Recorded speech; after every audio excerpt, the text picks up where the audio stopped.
जैतून के पहाड़ पर अपनी लंबी बातचीत के दौरान उन्होंने यह बात अपने शिष्यों को ऐसे वर्णित की। जब मनुष्य का पुत्र अपनी महिमा में आएगा और उसके साथ सभी स्वर्गदूत भी, तो वह अपनी महिमा के सिंहासन पर बैठेगा। उनके सामने सभी देशों को इकट्ठा किया जाएगा और वह लोगों को एक दूसरे से अलग करेगा, जैसे एक चरवाहा बकरियों से भेड़ों को अलग करता है। और वह अपने दाहिनी ओर भेड़ों को रखेगा, लेकिन बकरियों को बाईं तरफ ओर। फिर वह राजा जो उसके दाहिनी ओर है उनसे कहेगा, मेरे पिता से आशीष पाए लोगों, आओ और जो राज्य तुम्हारे लिए जगत की रचना से पहले तैयार किया गया है उसका अधिकार लो। ये राज्य तुम्हारा है, क्योंकि मैं भूखा था और तुमने मुझे कुछ खाने को दिया, मैं प्यासा था और तुमने मुझे कुछ पीने को दिया, मैं पास से जाता हुआ कोई अनजाना था और तुम मुझे भीतर ले गए, मैं नंगा था, तुमने मुझे कपड़े पहनाए, मैं बीमार था और तुमने मेरी सेवा की, मैं बंदी था और तुम मेरे पास आए। मत्ती 25:34-36। वाह! भेड़ों ने यीशु के लिए कई सुंदर, दयालु चीजें की थी, लेकिन इस कहानी में वे उलझन में थे, तो उन्होंने राजा यीशु से कुछ सवाल पूछे। फिर उत्तर में धर्मी लोग उससे पूछेंगे, प्रभु, हमने तुझे कब भूखा देखा और खिलाया, या प्यासा देखा और पीने को दिया?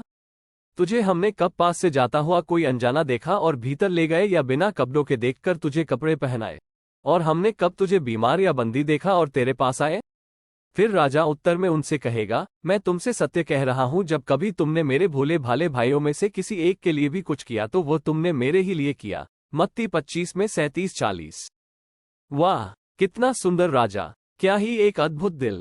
ये राजा अपने लोगों से इतना प्यार करता था कि वह उन्हें भाई बुला रहा था। वह उन्हें इतना प्यार करता था कि वह चोट खाए लोग या जेल या भूखे लोगों की देखभाल करता था और खुश होता था जब उसके अपने किसी भी तरह उनकी मदद करते। वे उनके दयालुता को याद करते जैसे उन्होंने उनके लिए ये किया हो।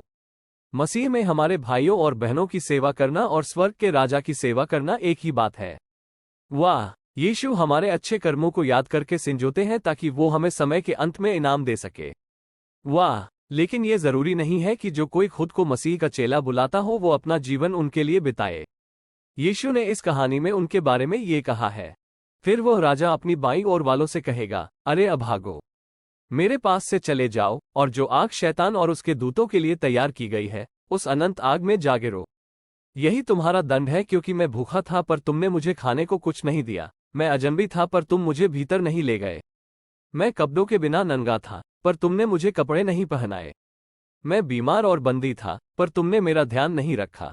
फिर वे भी उत्तर में उससे पूछेंगे, प्रभु, हमने तुझे भूखा या प्यासा या अनजाना या बिना कपड़ों के नंगा या बीमार या बंदी कब देखा और तेरी सेवा नहीं की?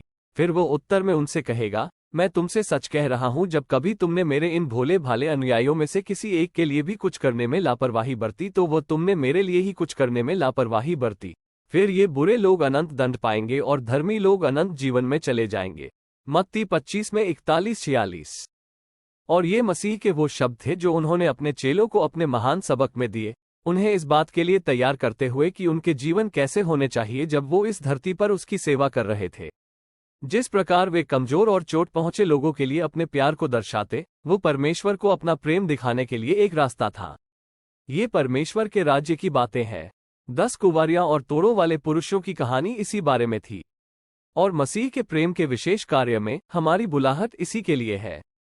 दोस्तों, यदि आपको ये कहानी पसंद आई हो तो कृपया इस वीडियो को लाइक करें, हमारे चैनल को सब्सक्राइब करें और बेल आइकन को दबाना न भूलें ताकि आपको हमारे सभी नए वीडियोस की जानकारी सबसे पहले मिल सके।